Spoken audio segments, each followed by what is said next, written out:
So after we have the two planes created, we can go in plan view and launch the load bearing tower tool. So the first thing is we select the system. In this case, we're going to do it with Taxo 100. We're going to do it with a single towers. From here, you can choose how many spans you want to have, but we just have only 1 and 1.5 meters.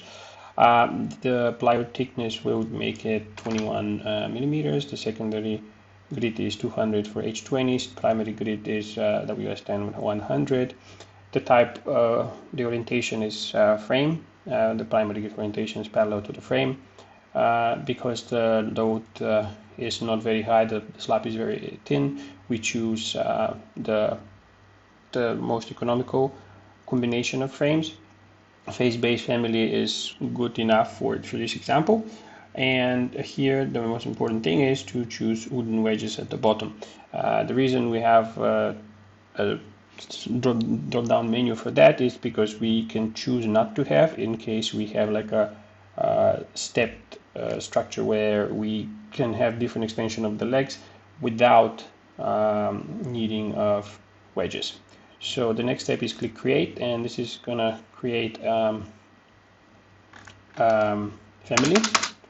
So we just place it here and here, then we can align it based on our needs, and we will use the array function to arrange it the way we want. Next step is to rename the towers. As you can see, they all have the name of T0. So we simply click the load bearing tower 2 and go to the second tab.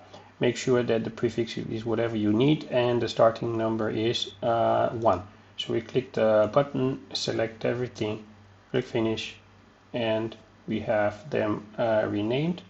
If you look like the from the top view, it's 1, 2, 3 all the way to 10 and 11 to 26. It works as it should be. After renaming, the next step would be to generate the 3D towers. This would be in the third tab. It's as simple as clicking the button, selecting everything, and click finish button.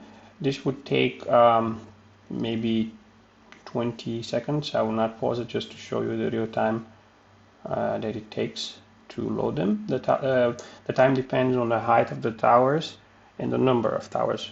The more you have, the more time would take. So this is the result, and we already have the towers, and you can see they are generated around the structure. And if we can zoom here to show the new thing, which is the wedge. The wedge is a family that has X and Y size, so this is the size in both directions, and we have inclinations in different in X and Y direction, and these are the four corners, the height in the four corners of the wedge, which are used for exporting function into Excel. These families are generated for the top and for the bottom. I will hide the structure. So as you can see, we have a wedge for every head, and also the clamping plate D, the locking rod and the wing nut placed in the correct position, and also it's taken into account the increase of the height of the beam depending on the inclination of each beam.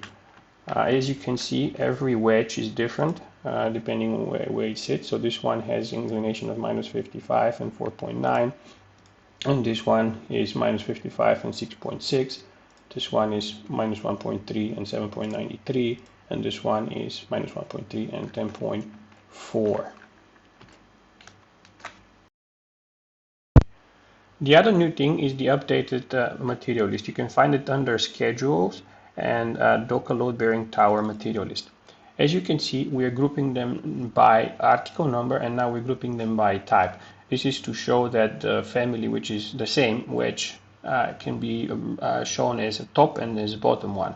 So this shows that we need 4 of each for the top and bottom. This is the material that we need for the rest of the tower, and this is a breakdown for the entire structure from 1 to 26.